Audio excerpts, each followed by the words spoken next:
Y Josafat tembló cuando le dieron la noticia: tus enemigos vienen. Aquello era un ejército armado hasta los dientes.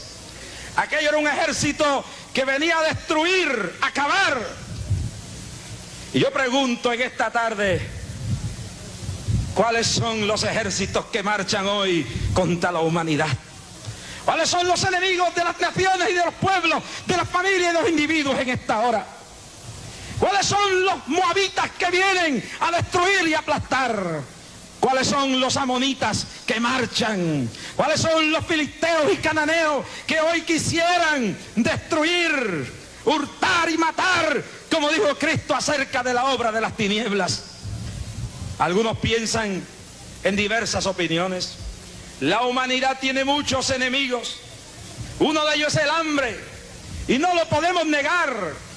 Cuando fuimos a las montañas del Salvador con Amaya, con Jeremías, con Luis Panameño y con toda esa gente que se arriesgó en las montañas del Salvador con nosotros, no podemos negar los rostros de niños que vimos desnutridos y necesitados por lo que sucede con la guerra.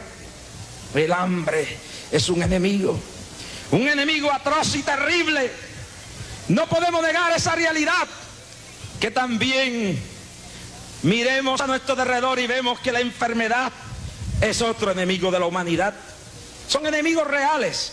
Cuando vemos a alguien en un sillón de ruedas, cuando vemos esta multitud de sordomudos frente a nosotros, sabemos que en la enfermedad tenemos un enemigo. Cuando vemos los efectos de la naturaleza, de los huracanes y los temblores, sabemos que allí hay enemigo también. Pero yo estaba pensando cuál es el peor enemigo de toda la humanidad y de todos los pueblos y las naciones. Porque el hambre y la enfermedad y todas estas cosas pueden catalogarse enemigos, pero todas ellas tienen su principio en un enemigo que lo vamos a interpretar en esta tarde a la conciencia del pueblo que nos está escuchando aquí en el Caribe y en Centroamérica en esta tarde. Enemigo primordial de la humanidad está descrito en la Biblia: es el pecado. El profeta Isaías dice: mas vuestros pecados y vuestras maldades han hecho separación entre vosotros, y vuestro Dios para no oír nos ha roto la comunión con Dios. El pecado, dice el apóstol, es la violación de la ley de Dios. Pero ¿cómo podemos resumir en esta tarde ese enemigo que se llama el pecado? Ese enemigo de la nación, ese enemigo del pueblo, ese enemigo de tu familia, ese enemigo de tus hijos, ese enemigo de tu hogar, ese enemigo de tu pueblo y de tu nación. ¿Cómo lo podemos definir? Pecado, en el término teológico, como la violación de la ley de Dios. Pero eso no es suficiente para la gente. Debemos entender bien los mandamientos que Dios le dio a Moisés. Y si los desglosamos, encontraremos ahí, en el sentido de pueblo, lo que es el pecado. Y yo he encontrado una serie de palabras que describen el pecado, claro, en este día como enemigo de los pueblos y de los individuos. Primero, una definición de pecado en esta tarde es clara cuando vemos la palabra injusticia. Y podemos decir que la injusticia es pecado y que el pecado se puede interpretar como la injusticia de los hombres. Es la realidad de lo que viven muchos pueblos en nuestro día, porque de ese pecado de la injusticia viene el hambre, que hace que los pueblos a veces se desesperen y se echen en brazos de ideologías extrañas, contrarias al bienestar de la verdad y contraria a la realidad de lo que Dios quiere para la gente. La injusticia que cometen los ricos cuando quieren tenerlo todo y no comparten con el pobre. La injusticia que cometen en algunas tierras algunos individuos que son dueños de la mitad de un pueblo, mientras hay alguien que no tiene ni un pedazo de tierra donde ni tan siquiera enterrar su hijo. La injusticia que cometen algunos individuos en nuestros pueblos, que con su dinero atropellan a la gente, matan y salen absueltos, porque su poder económico les da autoridad en muchas ocasiones para hacer lo que bien les viene en gana. Eso es pecado.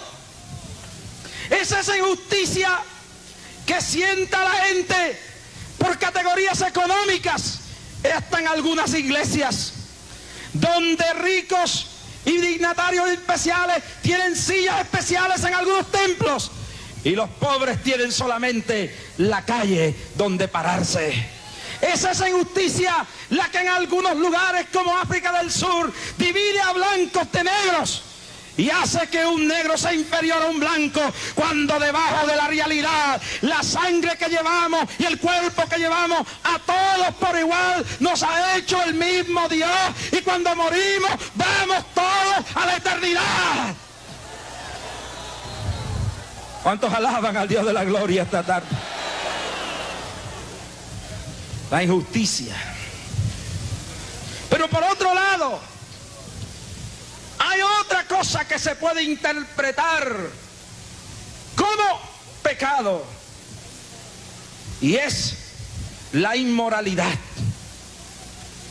O podemos ver más como el que contamina el ambiente espiritual de los pueblos y lleva la conciencia de la gente a vivir en un estado de inmoralidad.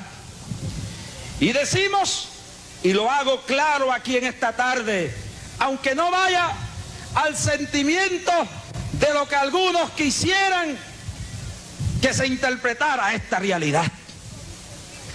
Inmoralidad produce enfermedad. Yo estaba en Nueva York cuando se estaba haciendo un estudio sobre la enfermedad esta del síndrome inmunológico que se llama AIDS, y se hizo un estudio, y en el 90% de los 90 y pico por ciento de estos casos, la raíz de la enfermedad de AIDS estaba relacionada. El síndrome de la deficiencia inmunológica estaba relacionado con un patrón de conducta homosexual. Un montón de gente en esta hora que son drogadictos de lo caro, de la cocaína, y están en todas las esferas sociales de nuestro pueblo. Hay una oleada de vicio, hay una oleada de alcoholismo que arropa nuestra patria en esta hora. Y esa inmoralidad es la que lleva a la caída total de un pueblo, de una familia y de un hogar y de una sociedad. Pensamos que el alcoholismo lo vemos como un mal solamente superficial, y la drogadicción, pero esa es la polilla que va destruyendo el futuro de cualquier pueblo. Esa devastación de miles de hogares destruidos por la inmoralidad del adulterio es lo que va destruyendo la base de cualquier sociedad. Y yo quiero señalar en esta tarde que si Puerto Rico y nuestros pueblos de América siguen la trayectoria total de ese abismo de la corrupción, nuestros años están contados, porque nuestra fortaleza no viene de los dólares, nuestra fortaleza no viene de los cohetes, nuestra fortaleza viene de Dios y de la moral que un pueblo sostiene en medio de los tiempos que vive. Otro enemigo que marcha contra este pueblo es la violencia. La violencia como la que tenemos por ahí en una mesa esta tarde, donde hay fetos exhibiéndose de 22 semanas, creados ya, formados ya, hechos ya, que por la legalización de 5 hombres por allá en Washington dictaminaron que era legal que cualquier joven, cualquier madre, cualquier esposa fuera a un hospital y matara a la criatura que hay en su vientre.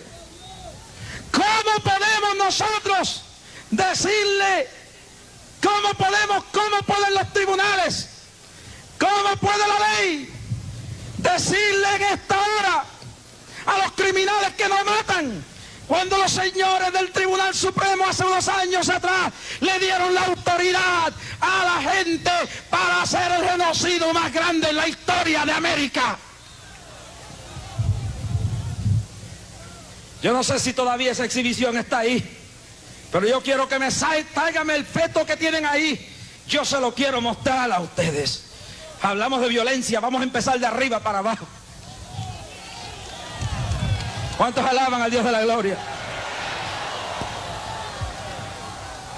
Hablamos de violencia y pensamos que violencia es lo que estamos leyendo en el vocero. Pero ¿qué es de la violencia que se está cometiendo en nuestros hospitales? ¿Qué es de la violencia que se está cometiendo contra criaturas indefensas dentro de los centros llamados de planificación familiar, donde miles, alrededor de 40.000 niños han sido asesinados con consentimiento de la autoridad máxima de la ley en este país? Préstamelo acá. Mañana me dirán sádico, porque ya estamos acostumbrados a todo esto. Esto no es un muñeco. Esto es un bebé.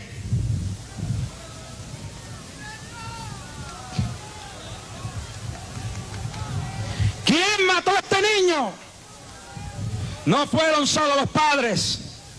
No fue el médico solamente. Fue la ley del Estado. La ley máxima de la nación, el Tribunal Supremo, que dictaminó que esto era legal. Mírenlo ahí.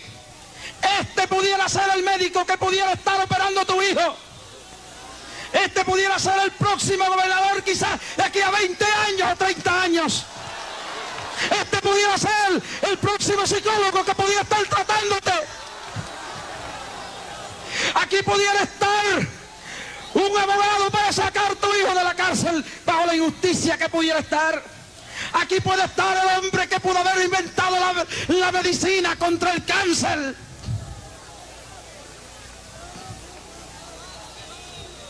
Esto no es un muñeco, es un feto con cerebro, con pestañas, con ojos, con pies, con manos, con todo.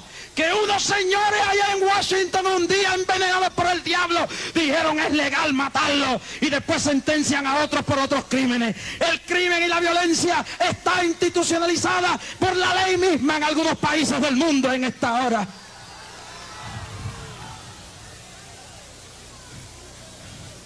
Quiero que lo pasen allá abajo para los que están ahí y lo puedan ver.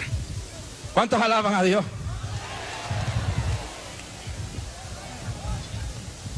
Yo creo que es tiempo ya de desafiar al diablo, aunque esté sentado en el Tribunal Supremo de una nación. Yo creo que en esta tarde la voz nuestra se debe oír. Quizás allá no se oirá, pero que nuestros representantes aquí, aunque la ley la echen al piso, aunque la invaliden, aunque digan que no es constitucional, yo propongo que se apruebe una ley en Puerto Rico, de aquí, por Cámara y Senado, y se la lleven a quien sea el gobernador que la firme, que en Puerto Rico se prohíba el aborto.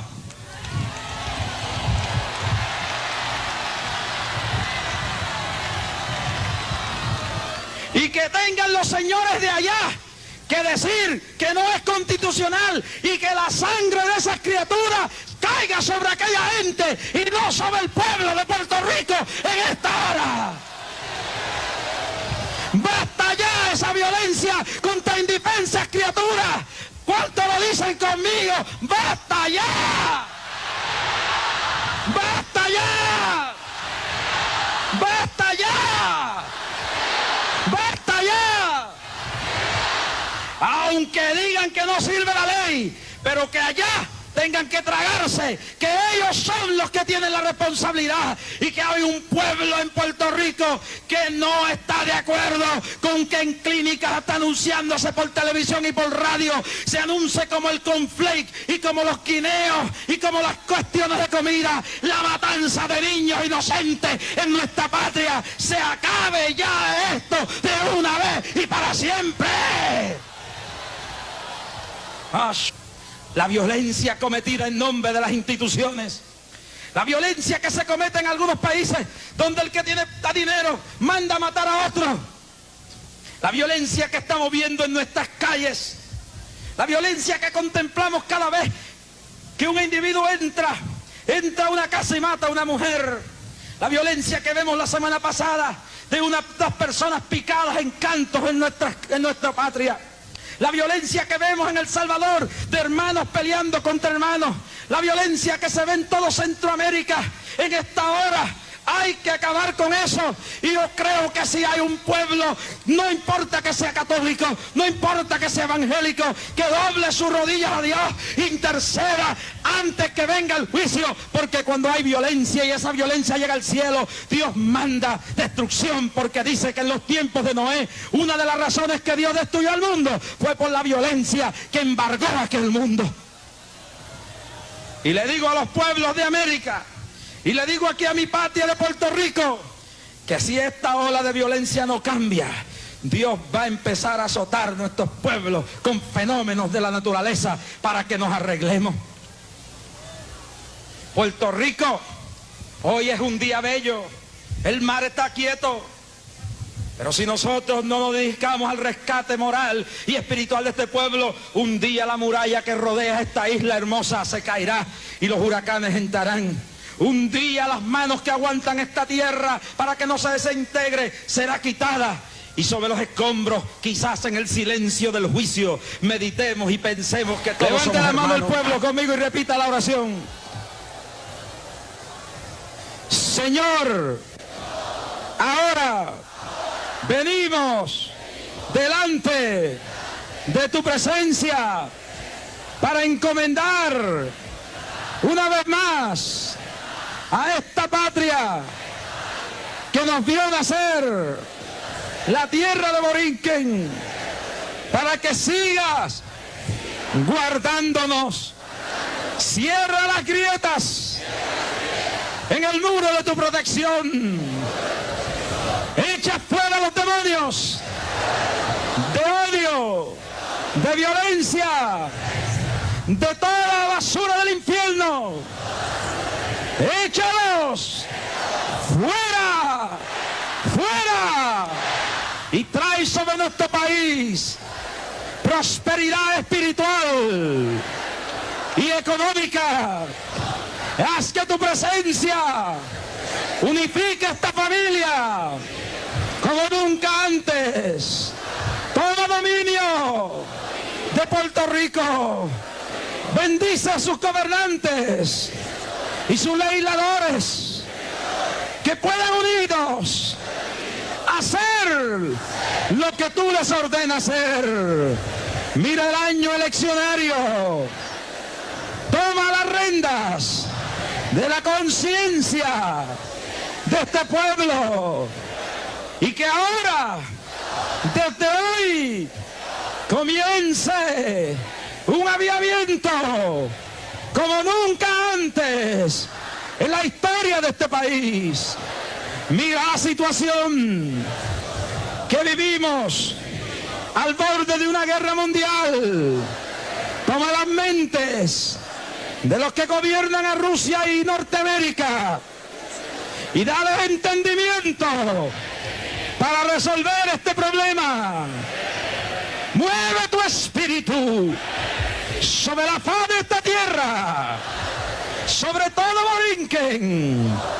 Mira estos hombres que han venido aquí al frente, que tu presencia sea sobre ellos y a quienes representan, que la sabiduría eterna viaje por su corazón y su vida y toma toda enfermedad sana en el nombre de Jesús.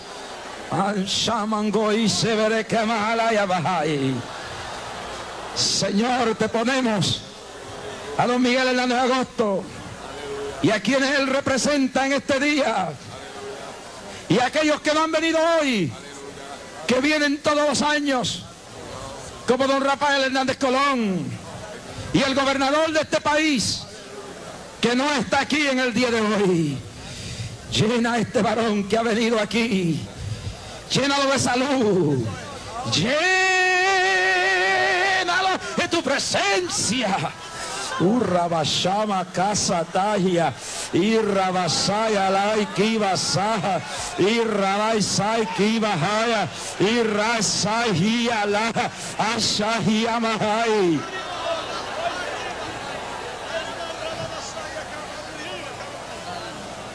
Y que las sombras del mal sean alejadas, y que toda obra de las tinieblas y de peligro sea destruida en el nombre de Jesucristo. Toma todos esos senadores y representantes que trabajan día y noche en esa cámara. Ese lugar es sagrado. Señor, apodérate de ese lugar. Y los que ahí están trabajando por voluntad tuya, bendícelos. Y todo aquello que deshonra tu nombre, ya sea ahí, como en cualquier parte de este país, desde la fortaleza hasta las agencias públicas, todo hasta el Senado y la Cámara, todo lo que honra tu nombre, prospéralo y bendícelo. Pero todo lo que torne sus espaldas a ti, Señor, haz lo que tú quieras hacer y trae a este país un avivamiento no político, sino un avivamiento espiritual. Que en la fortaleza se ore, que en la fortaleza haya humillación, que en la fortaleza haya arrepentimiento, que en el Senado y en la Cámara haya humillación, que haya arrepentimiento, que en las agencias públicas haya humillación, y que tu Espíritu Santo se mueva como nunca antes en la historia de este país.